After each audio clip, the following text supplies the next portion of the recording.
အိမ်တစ်ကိုပြောင်းလာပြီးမကြခင်မှာပဲမိန်းကလေးကနေရန်နောက်မှာပုံနေတဲ့ကျိုးတုတ်တုတ်ကြီးတစ်ခုကိုမတော်တဆတွေ့သွားခဲ့ပါတယ်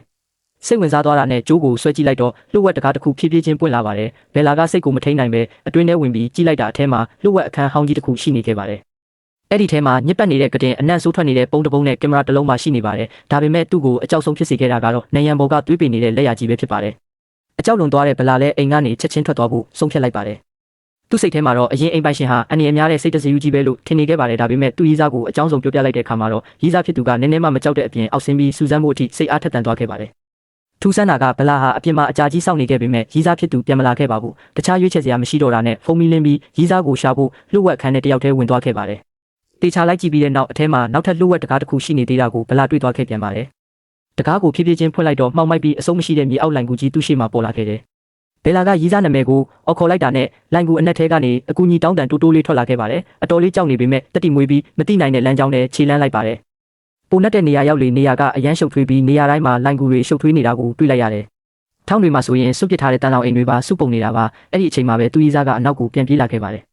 ကြောက်လွန်းလို့မျက်နှာတစ်ပြင်လုံးဖြူဖက်နေပြီးအောက်မှာတရဝါကြီးတစ်ကောင်ရှိကြောင်းနဲ့အကိုက်ခံလိုက်ရကြောင်းဘယ်လာကိုပြောပြပါတယ်သူတို့နှစ်ယောက်လွတ်မြောက်ဖို့စူးစမ်းနေတော့မှပဲတရဝါကြီးကအနောက်ကနေရုတ်တရက်လိုက်လာပါတယ်ရီးစားဖြစ်သူကိုဖမ်းဆွဲပြီးနေရန်နဲ့ကောင်းကိုစောင့်ထည့်လိုက်ပါတယ်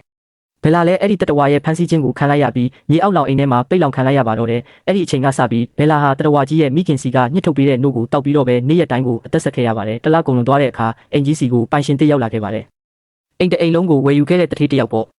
ဘယ်လာနဲ့မတူတာကတော့အဲ့ဒီလူဟာမြေအောက်လမ်းကြောင်းကိုတွေ့သွားတဲ့အခါပထမဆုံးတုံ့ပြန်မှုကကြောက်ရွံ့မှုမဟုတ်ခဲ့ပါဘူးအဲ့ဒီအစားပေးကျိုးထုတ်ပြီးအကျယ်ဝန်းကိုတိုင်းတာပါတော့တဲ့အကယ်၍ဒီလိုဝက်မြေအောက်ခန်းကိုပြင်ဆင်လိုက်ရင်ပြန်ရောက်တဲ့အခါအမျက်များကြီးရမယ်လို့သူယုံကြည်နေခဲ့တာပါဒါပေမဲ့တိုင်းတာနေတော့မှပဲအနီးနားကလှုပ်ဝက်အခန်းထဲကနေအလင်းရောင်ထွက်နေတာကိုရုတ်တရက်သတိထားမိသွားပါတယ်